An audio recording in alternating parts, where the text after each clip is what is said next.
জাতীয় বিশ্ববিদ্যালয়ের online class প্রোগ্রামে আমি তোমাদের সবাইকে স্বাগত জানাচ্ছি।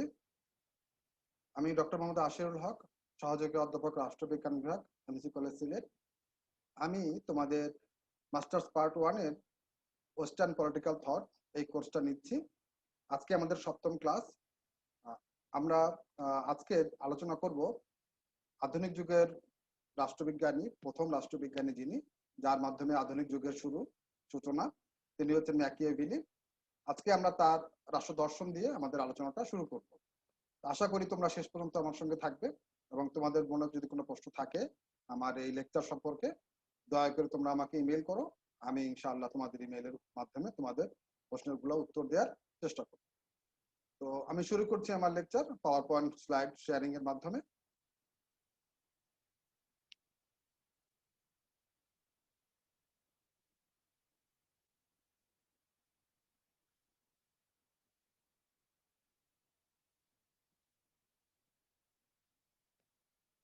জাতীয় বিশ্ববিদ্যালয়ে অনলাইন ক্লাস প্রোগ্রামে তোমাদের সবাইকে স্বাগত জানাচ্ছি।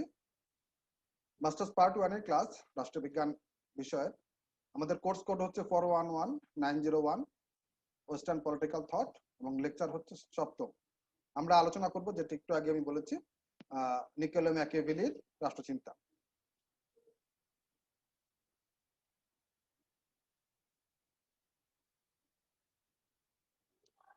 ধর্ম, দর্শন, রাজনীতি ও নৈতিকতা সম্পর্কে ম্যাকিয়াভেলির মনোভাব। আজকে আমাদের আলোচনার বিষয়বস্তু থাকবে এটি। নিকোলো ম্যাকিয়াভেলি, যার জন্ম হয়েছিল 1469 খ্রিস্টাব্দে এবং মৃত্যু হয়েছিল 1527 খ্রিস্টাব্দে। তোমরা ডান দিকে তার একটা পোর্ট্রেট দেখতে পাচ্ছ নিকোলো ম্যাকিয়াভেলির। নিকোলো ম্যাকিয়াভেলি সম্পর্কে হ্যালোয়েল, যিনি একজন বিখ্যাত রাষ্ট্র দার্শনিক ছিলেন, তিনি বলছেন, concern with politics as it is rather than as it is ought to be, Machiavelli led the foundation for a modern political science.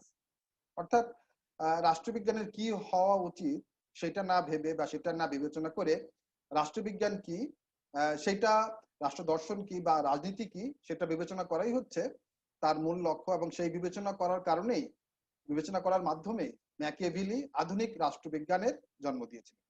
সেই কারণেই আমরা তাকে বলে থাকি যে তিনি আধুনিক যুগের শুরু তার মাধ্যমে, দর্শনের মাধ্যমে, এবং তিনি আধুনিক রাষ্ট্রবিজ্ঞানের জনক।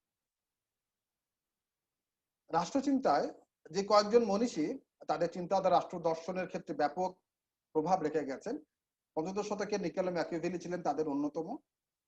তার প্রভাবটা আমাদেরকে বুঝতে সহায়তা করবে এইভাবে যে আমরা গত ক্লাসে আলোচনায় দেখেছি যে সমগ্র মধ্যযুগ ছিল মোটামুটি অন্ধকারাচ্ছন্ন। যে সময় রাষ্ট্রচিন্তায় তেমন নতুন কোনো দর্শন বা নতুন কোনো তত্ত্বের জন্ম হয়নি। রাষ্ট্রচিন্তা মূলত ছিল ধর্মকেন্দ্রিক এবং আমরা দেখেছি খ্রিস্টান ধর্মের প্রাধান্য, চার্চের প্রাধান্য, পোপের প্রাধান্য রাজার উপরে এবং জনগণের অন্য সমস্ত কিছু বিষয়ের উপরে।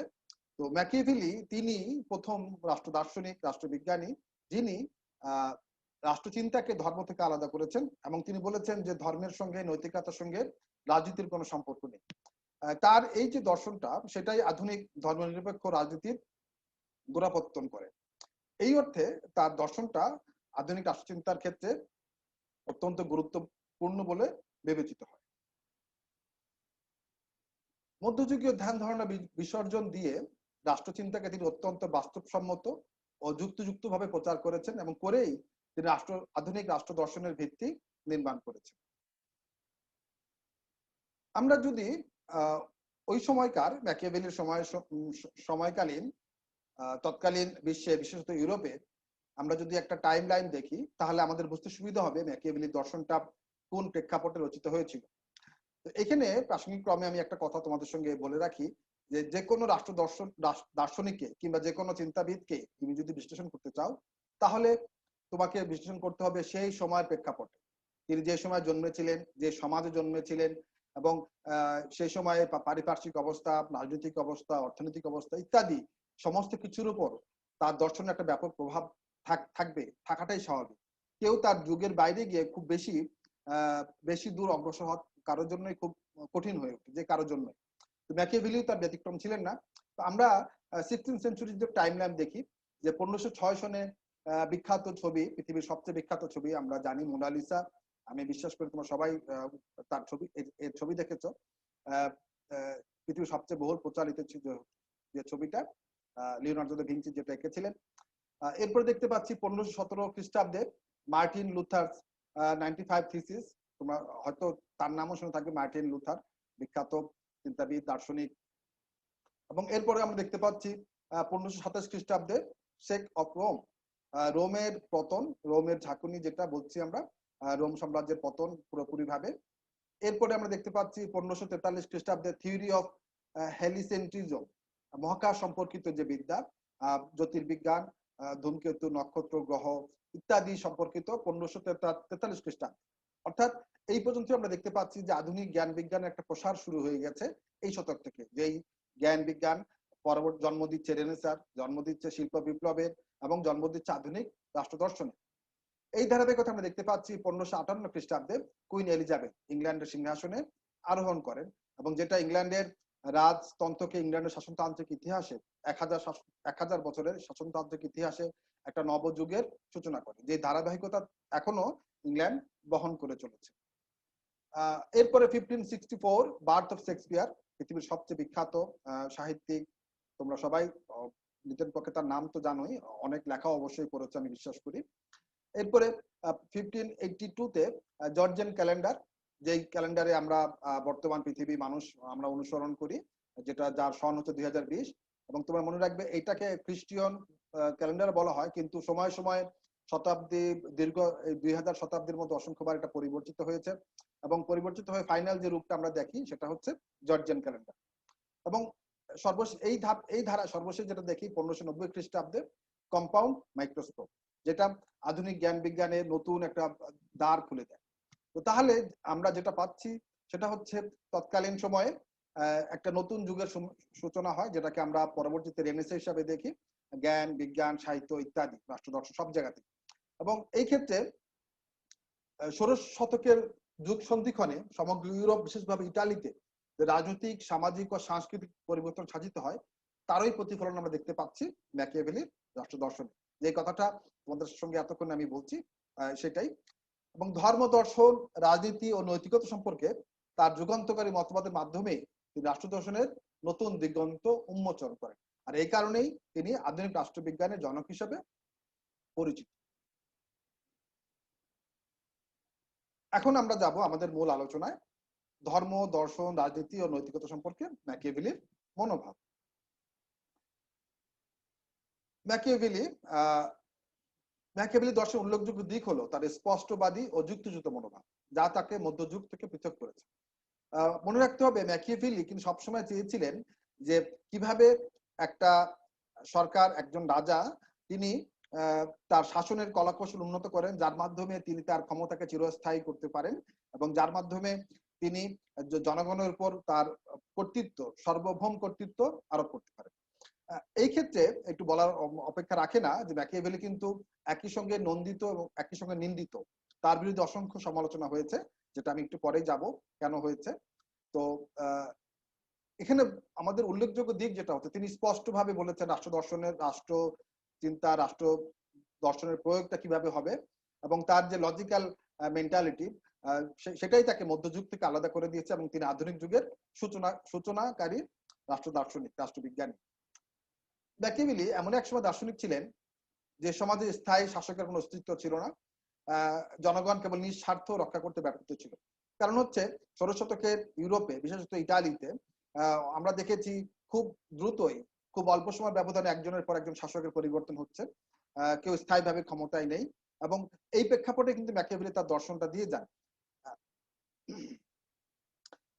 16 শতকের ইটালির এই সামাজিক ও রাজনৈতিক অবস্থার পরিপ্রেক্ষিতে ম্যাকিয়াভেলি তার বিখ্যাত বই দ্য প্রিন্স রচনা করেন, যেখানে তিনি তার দর্শনের মূল প্রতিপাদ্য বিষয়টাকে উপস্থাপন করেছেন।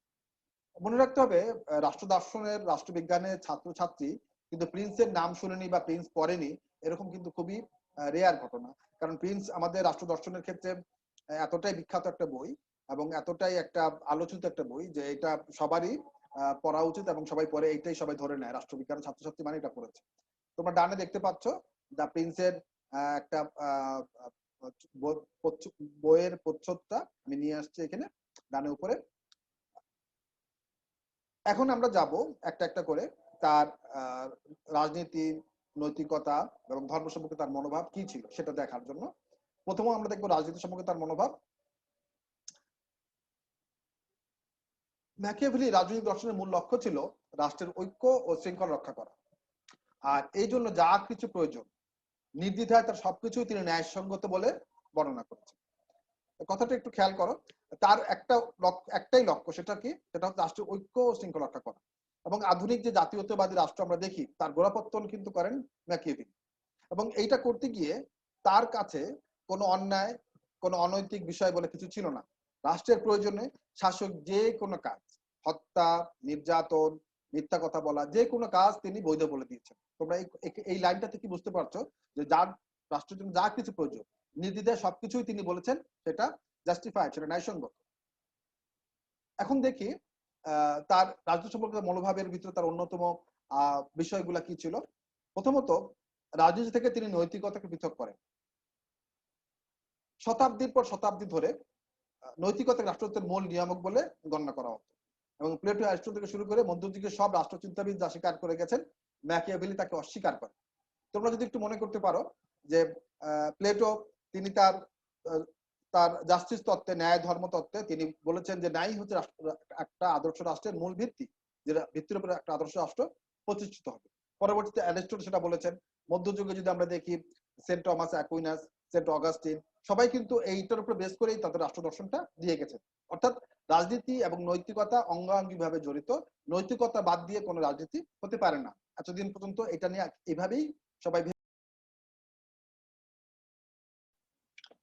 ম্যাকিয়াভেলির নিকট রাজনীতি ও নৈতিকতা দুটি সম্পূর্ণ পৃথক জিনিস, এবং নৈতিকতাকে তিনি সরাসরি রাষ্ট্রীয় প্রয়োজন ও কল্যাণের নিচে স্থান দেন।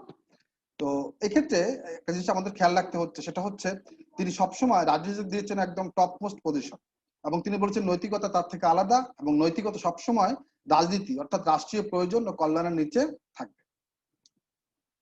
এখন রাজনীতি থেকে ধর্মকে আলাদাকরণ তার অন্যতম যে কৃতিত্ব হিসাবে পরিগণিত হয় আধুনিক রাষ্ট্র দার্শনিকদের কাছে, রাষ্ট্রবিজ্ঞানীদের কাছে, সেটা হচ্ছে তিনি রাজনীতি থেকে ধর্মকে পৃথক করেন। তোমরা উপরে একটা সিম্বলিক ছবি দেখতে পাচ্ছ, যে একদিকে হচ্ছে তোমার চার্চ, গির্জা, এবং আরেক ডান দিকে হচ্ছে পার্লামেন্ট। হ্যাঁ, তো এই যে দুইটা বিষয় মধ্যযুগে আমরা দেখেছি দুইটা সবসময় অঙ্গাঙ্গিভাবে জড়িত ছিল, এবং সাধারণত গির্জায় পার্লামেন্ট বা রাজাকে নিয়ন্ত্রণ করত। তো তিনি এই দুটো সম্পূর্ণ আলাদা করে ফেলেন এবং বলেন দুইটা আলাদা জিনিস। যেটা বলছি আমি, মধ্যযুগের রাষ্ট্রতত্ত্বের মূল বিষয়ই ছিল ধর্মতত্ত্ব।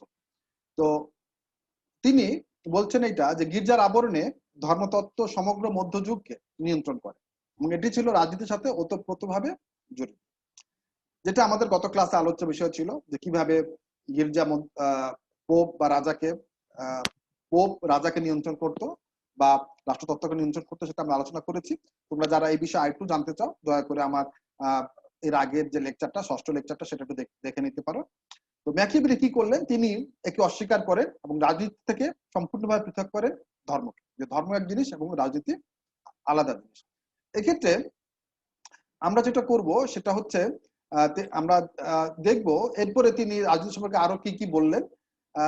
এরপরে যেটা দেখতে পাচ্ছি, তিনি যেটা করলেন রাষ্ট্রতত্ত্বকে শাসকের দৃষ্টিকোণ থেকে তিনি বিচার করলেন, অর্থাৎ জনগণের দৃষ্টিভঙ্গি থেকে রাষ্ট্রকে বিচার না করে শাসকের দৃষ্টিকোণ।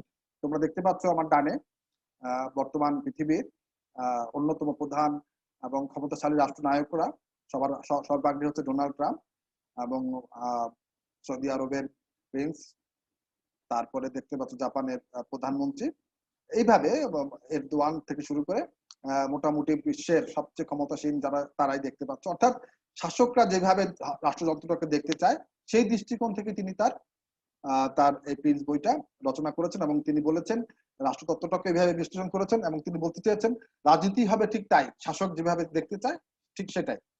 এখানে প্রাসঙ্গিক ক্রমে তোমাদের সঙ্গে আমি আরেকটু কথা বলে নিচ্ছি, সেটা হচ্ছে ম্যাকিয়াভেলি কিন্তু তৎকালীন ফ্লোরেন্সের, যেটা আমরা এখন ইটালি, তখন এটা আলাদা একটা রাজ্যই ছিল, সেখানকার তার জীবন শুরু করেন কূটনীতিক হিসাবে, এবং একসময় সেই তিনি কূটনীতি তার রাজার পতন হয় এবং তিনি কূটনৈতিক চাকরি থেকে বহিষ্কৃত হন। তো পরবর্তীতে নতুন যখন আরেকটা প্রজাতন্ত্র ক্ষমতায় আসে, তখন তিনি আবার পুরোনো পদে ফিরে যেতে চান। তার ক্ষমতাটা প্রতিপত্তি যেহেতু চলে গিয়েছিল, তিনি বহিষ্কৃত হয়েছিলেন। তো এই কারণে তিনি তৎকালীন যে প্রধান ছিলেন শাসনের, তার আনুকূল্য পাওয়ার জন্য কিন্তু প্রিন্স বইটা রচনা করেছিলেন এবং সেখানে তিনি শাসকদের যে স্বৈরাচারী হলো তার ভূয়সী প্রশংসা করেছিলেন। তো এটা মনে রাখতে হবে যে তিনি অ্যাকচুয়ালি চেয়েছিলেন শাসকদের সার্বভৌম, পূর্ণাঙ্গ, নিরঙ্কুশ কর্তৃত্ব জনগণের উপরে। এই জন্যই তিনি রাষ্ট্রতত্ত্ব বিচার করেছেন শাসকের দৃষ্টিকোণ থেকে, শাসিতের দৃষ্টিকোণ থেকে তিনি সেটা করেননি। তাই তার রাষ্ট্র দর্শনে তিনি বিশেষভাবে শাসনের কলা কৌশলটাই আলোচনা করেছেন। এরপরে যেটা দেখতে পাচ্ছি, রাষ্ট্রের উন্নতির সঙ্গে সম্পর্কিত আলোচনা। তিনি তার সমগ্র আলোচনায় করেছেন কিভাবে রাষ্ট্রকে উন্নতির শিখরে নিয়ে যাওয়া যায়। জনগণের উন্নতির দিকে কিন্তু তার কোনো মনোযোগ বা নজর ছিল না এবং তিনি সেটাকে গুরুত্বও দেন। আমরা দেখতে পাচ্ছি যে রাজদরবারের একটা ছবি, অভিজাত সম্প্রদায় এখানে আসছে, সিম্বলিক একটা পিকচার। তিনি ম্যাকিয়াভেলি কি চেয়েছিলেন? তিনি মানুষের নৈতিক উন্নতি সাধনের জন্য তিনি কোনো ইচ্ছা প্রকাশ করেননি। তার দর্শনের মূল বিষয়বস্তু ছিল রাষ্ট্রের অগ্রগতি ও শৃঙ্খলা।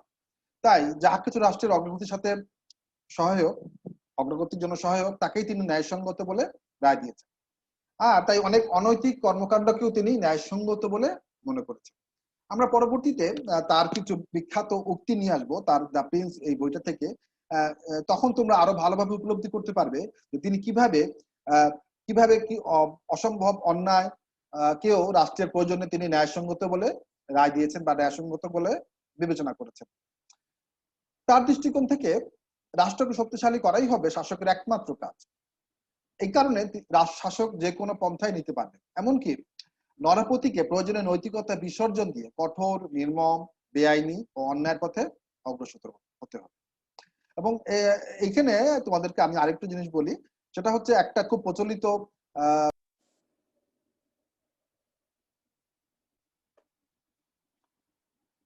যেটা এইমাত্র আমি বললাম, দ্য প্রিন্স ম্যাকিয়াভেলি এই সম্পর্কে কিছু বিখ্যাত উক্তি করেছেন, যেটা অত্যন্ত বিখ্যাত হয়ে গেছে। আমরা সেইগুলো একটু দেখি এখন। প্রথমত, ম্যাকিয়াভেলির ভাষায়, নবরাষ্ট্র অধিকার ও সংরক্ষণের পরিপ্রেক্ষিতে বিচার করলে বিজয়ীর পক্ষে বিজিত রাজ্য শাসনাধীনে রাখতে চরম কঠোরতা অবলম্বন করাই হচ্ছে প্রয়োজন। অর্থাৎ একজন শাসক যখন কোনো একটা রাজ্য জয় করবেন, তখন সেই রাজ্যটাকে তিনি তার কর্তৃত্বে শাসনাধীনে রাখার জন্য তার উচিত হবে চরমতম কঠোরতম পন্থা অবলম্বন করা। যেটা আমরা দেখেছি চেঙ্গিস খান, যেটা আমরা দেখেছি হালাকু খান ইত্যাদি শাসকদের ক্ষেত্রে, যারা ঠিক এই পন্থায় তাদের বিজিত রাজ্যসমূহ তাদের করায়ত্ত করে রাখতো। তো এই কথাটা এই বইটা আমরা নিয়েছি ম্যাকিয়াভেলি দ্য প্রিন্স এর বাংলা অনুবাদ করেছে নূর মোহাম্মদ মিয়া এবং প্রকাশিত হয়েছে বাংলা একাডেমি থেকে। হ্যাঁ, এরপর আরেকটা দেখি উক্তি আমরা, রাষ্ট্রনায়কের পক্ষে দেশবাসীর কাছে একই সাথে যখন ভয়ঙ্কর ও দয়ালু রূপে প্রতীয়মান হওয়াটা খুব সহজ নয়, তখন আদৃত হওয়ার চাইতে তাদের কাছে ভয়ঙ্কর রূপে বিদ্যমান থাকাই ভালো। অর্থাৎ একজন শাসক যখন একই সঙ্গে ভয়ঙ্কর এবং দয়ালু দুইটা রূপেই জনগণের সামনে আসতে পারবে না বা জনগণ সেটা মেনেও নিবে না, ফলে তাদের কাছে থেকে ভালোবাসা পাওয়ার চাইতে তাদের কাছে ভয়ঙ্কর রূপে থাকাটাই হচ্ছে ভালো। এটা ম্যাকিয়াভেলির মত। অর্থাৎ তুমি যদি ভয়ঙ্কর ভাবে থাকো শাসক হিসাবে, তাহলে জনগণ অবশ্যই তোমাকে ভয় করবে এবং মান্য করবে, এবং সেটাই শাসকের জন্য বেশি প্রয়োজন। তৃতীয়ত, রাষ্ট্রনায়কের এ ব্যাপারে সচেষ্ট থাকা উচিত যে কেউ তাকে ভালো না বাসলেও যেন ভয় করতে না পারে। বুঝতেই পারছো তার মনোভাবটা এখানে। এরপরে আমরা যাব নৈতিকতা সম্পর্কে ম্যাকিয়াভেলির মনোভাব। ম্যাকিয়াভেলির, যেটা প্রথমেই আমি বলে আসছি তোমাদেরকে, তার রাষ্ট্র দর্শনের অন্যতম প্রধান বৈশিষ্ট্য হলো নৈতিকতা সম্পর্কে তার মনোভাব। এবং এখানে যেটা আমরা দেখি, তোমরা দেখতে পাচ্ছ একটা সিম্বলিক পিকচার, মানুষের দুইটা রূপ, বা একটা হচ্ছে ডার্কার সাইড, আর একটা হচ্ছে তোমার ক্লিয়ার সাইড, যেটা মানুষের। তো এটাকে আমরা নিয়ে বলতেও পারি একটা মিস্টার জ্যাকিল অ্যান্ড হাইড, তোমরা হয়তো নাম শুনে থাকতে পারো, বিখ্যাত উপন্যাস। যে দিনে অত্যন্ত ভদ্র ভালো মানুষ এবং রাত্রে সে হয়ে যায় অত্যন্ত পাশবিক একজন ব্যক্তি, অনেকটা এরকম। তো তিনি রাজনীতি থেকে নৈতিকতাকে সম্পূর্ণ পৃথক করেন, তার মতে এই দুটি পৃথক সত্তা। তাই রাষ্ট্রের প্রয়োজনে নৈতিকতাকে বিসর্জন দেওয়াই হচ্ছে উত্তম শাসকের কর্তব্য। তো অর্থাৎ আমরা জানি নৈতিকতা কি, ভালো মন্দ সম্পর্কে যে বোধ, সেটাই হচ্ছে নৈতিকতা সাধারণ ভাষায়, যদিও এটা নিয়ে অনেক বিতর্ক থাকতেই পারে। তো সাধারণ ভাষায় এটাই নৈতিকতা। এখন তিনি বলেছেন যে রাজনীতির ক্ষেত্রে নৈতিকতা বলে কিছু নাই। হ্যাঁ, আজকে যে শত্রু কালকে সে বন্ধু হতে পারে, এবং তোমার শাসনের প্রয়োজনে সত্য মিথ্যা ন্যায় অন্যায় এই সমস্ত বিবেচনা করলে শাসনে টিকে থাকা যাবে না, কাজে এগুলো বিবেচনা করারও প্রয়োজন নেই। এক্ষেত্রে তার নৈতিকতার দ্বৈত শাসন বা ডবল স্ট্যান্ডার্ড অফ মোরালিটি অত্যন্ত বিখ্যাত একটা বিষয়, বিশেষভাবে উল্লেখযোগ্য নৈতিকতার দ্বৈত শাসন। আমি একটু ব্যাখ্যা করছি এটা। এই নীতির মূল কথা হচ্ছে শাসক ও শাসিতের নৈতিকতা হবে আলাদা। শাসক তার রাজনৈতিক উদ্দেশ্য সাধনের জন্য যে কোনো অন্যায় কাজ করতে পারবেন, কিন্তু শাসিত এই কাজটা করতে পারবে না, সে কোনো অন্যায় করতে পারবে না, অর্থাৎ সে নৈতিকতা বিসর্জন দিতে পারবে না। আরো আরো যদি আমি সহজ ভাষায় বলি, শাসক প্রয়োজনে মিথ্যা কথা বলবেন, শাসক প্রয়োজনে তার প্রতিশ্রুতি ভঙ্গ করবেন, শাসকের জন্য এটা বৈধ, শাসকের জন্য এই হচ্ছে নৈতিকতার মানদণ্ড। কিন্তু জনগণের জন্য এইটা না, জনগণের সবসময় সত্য কথা বলতে হবে, জনগণ সবসময় নীতি নৈতিকতার পথে থাকবে। এই যে দুই ধরনের নৈতিকতা, দুই ব্যক্তির জন্য, শাসকের জন্য একরকম এবং শাসিতের জন্য আরেক রকম, এটাকেই বলছেন নৈতিকতা দ্বৈত শাসন। তো তাহলে তোমরা বুঝতেই পারছো যে ম্যাকিয়াভেলির মনোভাবটা এই সম্পর্কে কি ছিল, এবং এই জন্য আমি একসময় বলেছি যে তিনি অত্যন্ত কুখ্যাতও ছিলেন, তার অত্যন্ত সমালোচিতও ছিলেন তার এই সমস্ত বক্তব্যের কারণে। এই নৈতিকতা সম্পর্কে দ্য প্রিন্সের এই সম্পর্কে আমরা আরো কিছু উক্তিতে তোমাদের সঙ্গে যাচ্ছি, আরো কিছু বিখ্যাত উক্তি। যেমন একজন রাষ্ট্রনায়কের পক্ষে একথা ভুললে চলবে না যে রাষ্ট্রের স্বার্থে যে কোনো অসৎ কাজই রাষ্ট্রনায়কের জন্য ন্যায়সঙ্গত। অর্থাৎ কত বড় একটা কথা, যে কোনো অন্যায় কাজ শাসকের জন্য বৈধ। অর্থাৎ যত স্বৈরশাসক আমরা দেখি, যত হিটলার থেকে শুরু করে মুসোলিনি থেকে শুরু করে যাদের কথাই আমরা জানি, তাদের যে কোনো কাজই বৈধ, কারণ সে যদি করে নিজের স্বার্থে, সে যদি করে রাষ্ট্রের স্বার্থে। ঠিক আছে, এটাকে তিনি বৈধ বলে গেছেন। অর্থাৎ শাসক হবেন লাইক এই ছবিটার মতো, এবং জনগণ হবে তার হাতের পুতুল, সে তাদেরকে তার স্বার্থে, রাষ্ট্রের স্বার্থে যেভাবে ইচ্ছা সেভাবে তিনি ব্যবহার করবেন। এরপরে যেটা দেখি আমরা, তার আরেকটা বিখ্যাত উক্তি, একজন রাষ্ট্রনায়ক রাষ্ট্রের স্বার্থে যদি কখনো নির্দয় হন, তবে তাতে এতটুকু আসে যায় না। ঠিক আছে, জনগণের প্রতি যদি নির্দয় আচরণও করেন তাতে তাহলে কিছুই যায় আসে না। এরপরে যেটা দেখতে পাচ্ছি, একজন রাষ্ট্রনায়কের পক্ষে অঙ্গীকার পালনের কোনো প্রয়োজন নেই, তবে অঙ্গীকার ভঙ্গ মুহূর্তের কার্যাতির উপর এমন একটা সাধুতার রং চড়াতে হবে যাতে অন্য কেউ যেন তার এই প্রবঞ্চনা এতটুকু কাজ করতে না পারে। কত ভয়ঙ্কর একটা কথা, খেয়াল করো। তিনি বলতেছেন যে শাসক যে প্রমিস করবে সেটা রাখার কোনো প্রয়োজন নেই, ইচ্ছা মতো সে প্রমিস করবে, ইচ্ছা মতো সে ভাঙবে। তবে ইম্পর্টেন্ট হচ্ছে এইটা, যে যখন সে প্রমিস ভাঙবে বা ব্যতিক্রম কিছু করবে, তখন তার উপরে এমন একটা প্রলেপ দিবে, এমন একটা রংচঙ্গা আবরণ দিবে যাতে জনগণ বুঝতেই না পারে যে সেই কাজটা করলো, সেই অন্যায়টা করলো, যাতে এক সাধুতার ভালো মানুষই রং তার উপরে দিয়ে দেয়। বুঝতে পারছো যে যতটুকু একটা শর্ট হওয়া যায় তিনি ঠিক ততটুকু শর্টই হতে বলেছেন একজন শাসক। এইবার আমরা যাব সর্বশেষ যে তার তার আলোচ্য বিষয়, সেটা হচ্ছে ধর্ম সম্পর্কে তার মনোভাব।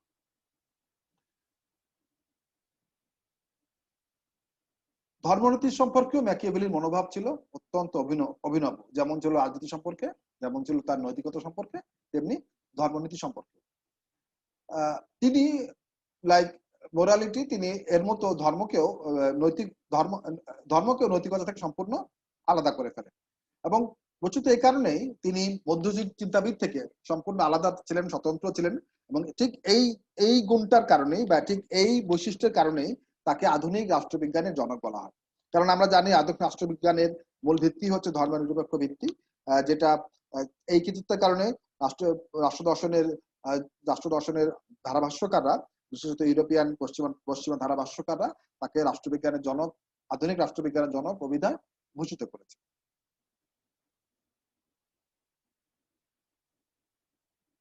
তার ভাষায়, ম্যাকিয়াভেলির নিজের ভাষায়, there is nothing more important than appearing to be religious. অর্থাৎ জনগণের সামনে তুমি ধর্মপ্রাণ মানুষ হিসাবে উপস্থিত হওয়ার থেকে গুরুত্বপূর্ণ আর কিছুই নেই। খুবই সঠতাপূর্ণ, কপটতাপূর্ণ একটা কথা। তুমি জনগণের, তুমি ধর্ম পালন করো কি করো না, ডাজ নট ম্যাটার শাসক হিসাবে, কিন্তু জনগণের সামনে তুমি এইটা দেখাতে পারবে না যে তুমি ধর্ম পালন করছো না। তোমাকে তাদের সামনে উপস্থিত হবে এইভাবে যে তুমি অত্যন্ত ধার্মিক, নিষ্ঠাবান একজন মানুষ। অর্থাৎ রাষ্ট্রের জনগণ বেশিরভাগ মানুষ যে ধর্মের অনুসারী, তোমাকে ঠিক তাদের সেই লেবাস পরেই উপস্থিত হতে হবে। ম্যাকিয়াভেলির রাজনৈতিক চিন্তাধারা ছিল মূলত ধর্মনিরপেক্ষ, কিন্তু ধর্মের প্রতি তিনি একটা নেগেটিভ কিন্তু বাস্তবসম্মত দৃষ্টিভঙ্গি গ্রহণ করেন। তিনি ধর্মকে, জনগণকে ব্যবহার করা এক বিশেষ হাতিয়ার বলে মনে করেন। অর্থাৎ ধর্মকে দিয়ে জনগণকে ব্যবহার করতে হবে। অর্থাৎ ইলেকশন আসলে বা অন্য কোনো সময়ে যখন তোমরা দরকার মনে করবে, তখন তিনি ধর্মীয় আবেশে, ধর্মীয় রূপে আবির্ভূত হবে। এক্ষেত্রে তোমাদেরকে খুব ইন্টারেস্টিং একটা বিষয় আমি দিকে দৃষ্টি আকর্ষণ করছি। তোমরা খুব সাম্প্রতিককালের মার্কিন যুক্তরাষ্ট্রের দিকে যদি তাকাও, দেখবে সেখানে ব্ল্যাক লাইভস ম্যাটার নিয়ে একটা আন্দোলন হচ্ছিল, যেটা আমি আগের কয়েকটা ক্লাসে এই কথাটা উল্লেখ করেছিলাম। তো এখানে একটা বিষয় যেটা আমার চোখে পড়েছে, মাঝখানে একবার হোয়াইট হাউসের সামনে বিক্ষোভকারীরা জড়ো হয়েছে, কিন্তু প্রেসিডেন্ট ট্রাম্প তাদেরকে উপেক্ষা করে, তাদেরকে ভায়োলেট করে এবং তাদেরকে ছত্রভঙ্গ করে দিয়ে পুলিশ, তিনি সামনে পার্শ্ববর্তী এক গির্জায় গেছেন দেখানোর জন্য যে তিনি কতটুকু ধর্মপ্রাণ। এবং এই অবস্থাতে তার এই ছবিটাই বেশি প্রাধান্য পেয়েছে মিডিয়াতে, এই নিউজটাই বেশি কাভারেজ পেয়েছে। তিনি এত কিছুর মধ্যেও গির্জায় যেতে ভুলেন না। অথচ তিনি ধর্ম পালন করেন কি পালন করেন না সেটা সম্পূর্ণ ডিফারেন্ট। হ্যাঁ, অর্থাৎ তিনি একটা সাধুতার, তিনি একটা ধর্মপ্রাণ মানুষ হিসাবে জনগণের সামনে আবির্ভূত হওয়ার চেষ্টা করছেন। হ্যাঁ, তিনি সম্পূর্ণভাবে বাস্তব ও রাজনৈতিক কারণে খ্রিস্ট ধর্মের সমালোচনা করেন, যেটা মধ্যযুগে সম্পূর্ণ ব্যাপৃত ছিল খ্রিস্ট ধর্মের প্রাধান্যটা, তিনি বাস্তব এবং রাজনৈতিক কারণে তার সমালোচনা করেন। এখন আমরা যাব ম্যাকিয়াভেলি রাষ্ট্র দর্শনের একটা মূল্যায়ন করতে, যে তিনি যে দর্শনটা আমাদের সামনে উপস্থাপন করেছেন বা দিয়ে গেছেন, তার কতটুকু কৃতিত্ব ছিল বা আমরা সেটাকে কিভাবে দেখতে পারি। প্রথমত, ম্যাকিয়াভেলি শাসন পদ্ধতির উপর অত্যধিক গুরুত্ব দিয়েছেন। আমি একদম প্রথমে এই কথা তোমাদেরকে বলেছি যে তিনি অ্যাকচুয়ালি কি করেছেন, তিনি দেখতে চেয়েছেন শাসনের কলা কৌশল, নাথিং এলস। হ্যাঁ, জনগণের উপকার, জনগণের কল্যাণ, জনগণের মুক্তি, এইসব কিছু না, তিনি চেয়েছেন শাসনের পদ্ধতির উপর অত্যধিক গুরুত্ব। যদিও ম্যাকিয়াভেলি তিনি তার রাষ্ট্র দর্শনের ক্ষেত্রে অ্যারিস্টটলকে খুব ক্লোজলি অনুসরণ করেছেন, অ্যারিস্টটলের মতো করে তিনি তার রাষ্ট্র দর্শনটাকে নির্মাণ করতেও চেয়েছেন, কিন্তু অ্যারিস্টটল যেভাবে একটা পূর্ণাঙ্গ রাষ্ট্র দর্শন প্রতিষ্ঠা করতে পেরেছিল, তিনি সেটা পারেননি শুধুমাত্র এই কারণে যে শাসনের উপর অত্যধিক গুরুত্ব দেওয়ার কারণে। এইবার দেখি আমরা দ্বিতীয় মূল্যায়ন যেটা, সেটা হচ্ছে মানব সম্পর্কিত তার ধারণা, মানব চরিত্র সম্পর্কে তার ধারণা। তোমরা খুব ডানে খুব ফানি একটা ছবি দেখতে পাচ্ছ। আমি সরি কেউ যদি এটাতে একটু আঘাত পেয়ে থাকো, কিন্তু তিনি ঠিক এরকমই মনে করতেন যে মানুষের চরিত্র হচ্ছে এরকম। দেখি কিরকম। ম্যাকিয়াভেলি তার অভিনব রাষ্ট্র দর্শনের মূল্য ছিল মানব প্রকৃতি সম্পর্কিত তার ধারণা। টমাস হবস, তোমরা আগামী ক্লাসে তাকে পাবে, আমি আলোচনা করবো হবসকে নিয়ে। তো হবস তিনি বিশ্বাস করতেন যে মানুষ স্বভাবতই হচ্ছে অকৃতজ্ঞ, অবিশ্বাসী, মিথ্যাবাদী ও স্বার্থপর। হবস এটা মনে করতেন এবং তিনিও ঠিক এই কথাই মনে করতেন। ম্যাকিয়াভেলি তাই কটাক্ষ করে বলেন, মানুষ সহজে তার পিতৃবিয়োগ ভুলতে পারলেও সম্পত্তি বিনাশের কথা ভুলতে পারে না। অর্থাৎ মানুষ খুব অল্প দিনের মধ্যেই তার বাবার মৃত্যুশোক ভুলে যায়, কিন্তু যে সম্পত্তি যদি কখনো হারিয়ে যায় বা বিনষ্ট হয়, সে কখনোই সেটা আর বলতে পারে। তো এইটা হচ্ছে সিম্বলিক পিকচার। মানুষ, শাসক প্রয়োজনে অন্য মানুষকে বা যে তার কাছে, যার কাছে তিনি ঋণী, তাকে পাহাড় থেকে ঠেলে ফেলে দিতেও দ্বিধা করে না। তৃতীয়ত, শাসকের গুণাবলী। আমরা দেখছি ম্যাকিয়াভেলির রাষ্ট্র দর্শনের মূল্যায়ন আলোচনা করছি, সেটা শাসকের গুণাবলী। খুব ইম্পর্টেন্ট একটা উক্তি Machiavelli, that is the lion can protect himself from traps. Lion তোমার ফাঁদ থেকে নিজেকে মুক্ত রাখতে পারে না বা এড়িয়ে থাকতে পারে না। and the fox cannot defend himself from wolves। নেকড়ে থেকে তোমার বেঁচে থাকতে পারে না, ডিফেন্ড করতে পারে না। কারণ কি?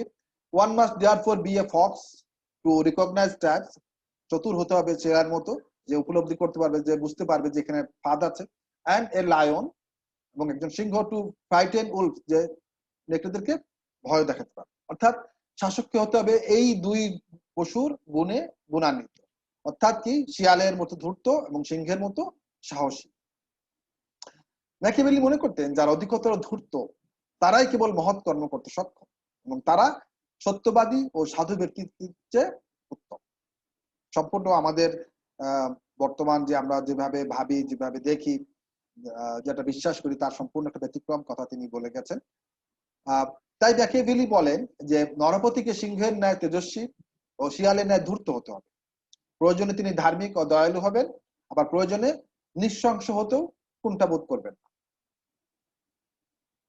চতুর্থত, ইটালির সমসাময়িক প্রেক্ষাপট, যেটা আমি তোমাদেরকে একদম ওই তখনই কথাটা তোমাদেরকে আমি বলেছি যে ওই সময় ইটালির যে সমসাময়িক প্রেক্ষাপট ছিল সেটাও একটা বড় প্রভাবক হিসেবে কাজ করেছে ম্যাকিয়াভেলির রাষ্ট্রদর্শন নির্মাণে।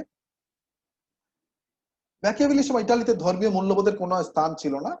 নৈতিক ও ধর্মীয় মূল্যবোধের ক্ষেত্রে তখন চলছিল এক চরম সংকট, কারণ সমগ্র মধ্যযুগ ছিল ধর্মীয় প্রাধান্যের যুগ, কিন্তু ষোড়শ শতকে এসে ধর্মীয় মূল্যবোধটা ক্ষয়প্রাপ্ত হতে শুরু করে, এবং মানুষের চিন্তা চেতনার ক্ষেত্রে এই নৈতিক এবং ধর্মীয় মূল্যবোধটা একটা সংকট চলছিল।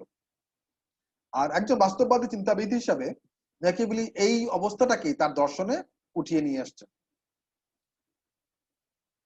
এখন আমরা সর্বশেষ একটু তোমাদের সঙ্গে এতক্ষণ যে আলোচনাটা করলাম তার একটু সারমর্ম বা সামারিতে যাব উপসংহারের মধ্য দিয়ে। অত্যন্ত জোরালো বিতর্ক থাকা সত্ত্বেও আমরা দেখি যে রাজনীতিকে ধর্মীয় অনুশাসন থেকে আলাদা করে ধর্মনিরপেক্ষ রাজনৈতিক মতবাদ প্রচার করাটাকে রাষ্ট্রবিজ্ঞানীরা ম্যাকিয়াভেলির শ্রেষ্ঠ অবদান বলে মনে করেছে। অর্থাৎ তার সমগ্র দর্শনের মধ্যে তার সবচেয়ে কৃতিত্বপূর্ণ অবদান হচ্ছে তিনি রাষ্ট্রতত্ত্বকে ধর্মতত্ত্বকে আলাদা করেছেন, অর্থাৎ যেটা আধুনিক ধর্মনিরপেক্ষ রাষ্ট্র ধারণার জন্ম দিয়েছে, এবং এটাই হচ্ছে তার সর্বাপেক্ষা প্রণিধানযোগ্য কৃতিত্ব, এবং এইটার কারণেই তাকে আধুনিক রাষ্ট্র দর্শনের জনক বলা হয়ে থাকে, হ্যাঁ, রাষ্ট্রবিজ্ঞানের জনক বলা হয়ে থাকে। তো সবাইকে আমি অসংখ্য ধন্যবাদ দিচ্ছি আমার সঙ্গে এতক্ষণ থাকার জন্য। তোমাদের মনে যদি কোনো প্রশ্ন থাকে তোমরা আমার সঙ্গে শেয়ার করতে পারো, আমাকে ইমেল করতে পারো, করলে ইনশাআল্লাহ আমি চেষ্টা করবো তোমাদের ইমেইলের মাধ্যমে তোমাদের উত্তরগুলো দেওয়ার জন্য। যদি আমার বক্তব্যে কোনো ভুল ভ্রান্তি থাকে বা কেউ আঘাত পেয়ে থাকো, আমি এর জন্য ক্ষমা প্রার্থী। আমাকে যদি ইমেল করো বা আমাকে যদি কোনোভাবে জানানোর ব্যবস্থা করো, আমি ভবিষ্যতে এটা সংশোধন করার চেষ্টা করব। সবাই ভালো থাকবে, ইনশাআল্লাহ দেখা হবে তোমাদের সঙ্গে পরবর্তী ক্লাসে। সবার সঙ্গে আমি বিদায় নিচ্ছি। আল্লাহ।